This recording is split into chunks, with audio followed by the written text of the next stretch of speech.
So in this video, I'm going to do a bit of a detour, move away from the gradebook, and then come back in the next video. Something that I do with Google Forms, where if I give my students a quiz using Google Form, they submit their responses, and those responses are scored. That's very easy to do if you're doing multiple choice questions or fill-in questions. When you have an open-ended question, then it becomes a little bit more complex. So if you want to create these sort of review quizzes for your students, for quizzes that are not so consequential, they write their responses, and then I can give them actually a score on those responses without me having to read through all 100 and something responses of my students. Why do I do this? It's not just to give students busy work. One of the best ways to learn is by actually testing. So the more that students test, the better they're going to master the content.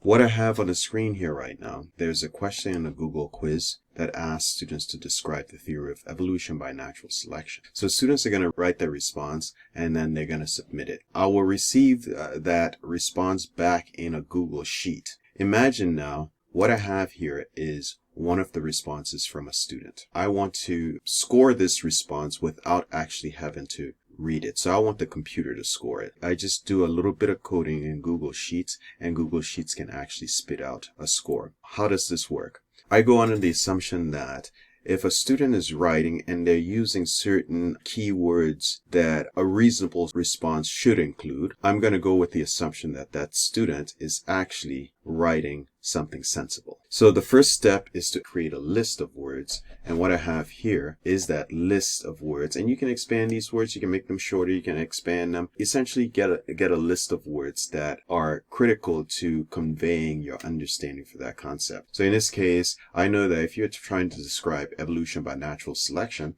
there's some words you're going to be using. You're going to be using the term selection, adapt, you might use pressure, maybe not, fit test, maybe not, survival is definitely one, evolution, production, species, organisms, etc. So what I want the computer to do now is to check the student's response, which I've copied and pasted in here.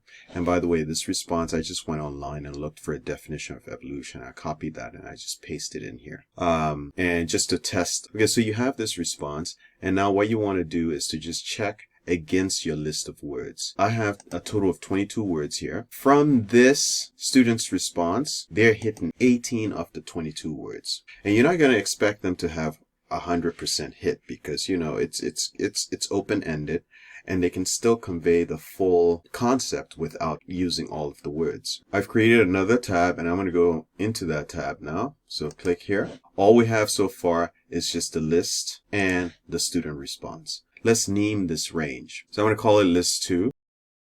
And what I want to do now is I want to count how many words are in that list. The function we use is this function called counter. So I'm going to say equal counter, and then I want to counter the entire list, list 2. And the next thing we're going to do is simply check to see if the student's response contains just this first word. Equal search, and we want to search for this word in the cell. So I'm going to put a $sign in front of the number of the index. And let's copy this down.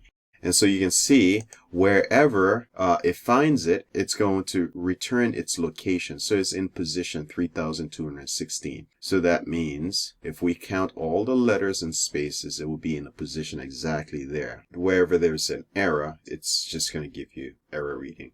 You can remove the error by using the if error function and then say what to do if there's an error. Just put in missing. Copy this, paste it down, and it's going to type in missing. Or I could just say, just leave it blank. All I want to do is to check to see if Darwin is present. I don't care about where it's located. I just want to see if it's present. I just want to see if it adapt is present. I just want to see if each of these terms are present within the student's response. So I'm going to ask Google Sheet to determine if there is a number. I'm going to do isNumber, which is a function, open parentheses, and let's just hit return. And let's copy and paste it down. And you see it's giving me true, true, true, true, true, and then it says false, false for the ones that are not. False, false. We don't necessarily need this if error anymore, so I can delete this if error. It's missing because it's not necessary. It's just added coding that's just going to make our code less elegant. I don't want to know if it's true or false. I want the computer to actually assign a value, a numeric value, if it's true. Don't tell me it's true. Give it a value, and I want that value to be 1.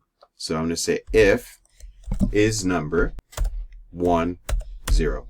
If it's true, return 1. If not, return 0. So now it returns 1. Copy and paste that down. Okay, so you can see where it's 0, where it's false, it's going to return 0. Now all I need to do now is to add up all of these values and see what the student score is. We could actually go in and add all these values and then return it, but it makes our program less elegant. Instead, you use what is called an array formula.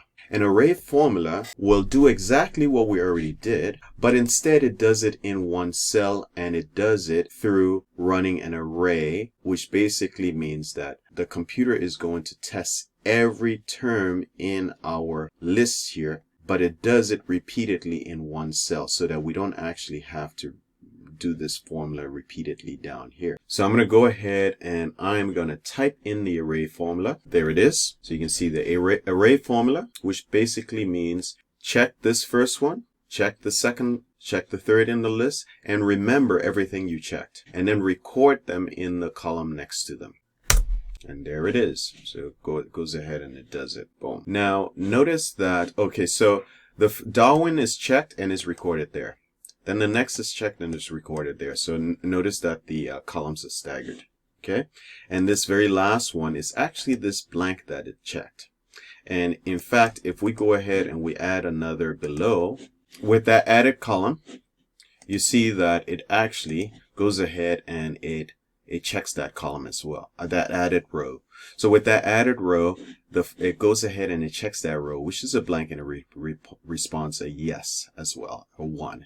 What I want to do is to not put all the results in the column adjacent to it. I want to report all the results exactly in B2. So to do that, what we're going to do is to tell it to sum the product. Sum product is to use the sum product function. Okay? And the sum product function is going to return all the responses right here. And now you can clearly see that it's given me far more counts than the 23. So I'm getting 49 out of 23, and it's because of all the blanks. And we're going to remove those. And so let's go back to our example, and you can see we use this function. We use two functions in combination, the if and is blank, right? And we use it right after the array formula. And so we're basically saying do the array formula, but check first if the cell is blank in list. And if it's blank in the list, don't respond a 1 or a 0, just respond a blank. Or we can also say respond a 0. So let's go back. I'm going to just copy this whole thing here. So I just paste it, makes my job easier. Copy. And I'm going to go in here and I'm going to paste it in.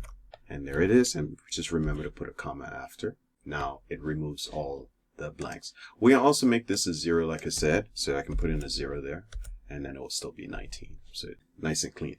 So now I can see that this student had 19 out of the 23 words from the list. So now how does this all relate to the gradebook? Well, the idea here is that you're using Google Forms, which funnels the students' responses into a Google Sheet. And you can now score that Google Sheet and have the scores from each quiz automatically funneling into your gradebook to automatically adjust the students' overall grade. Yeah, I think that's pretty much it.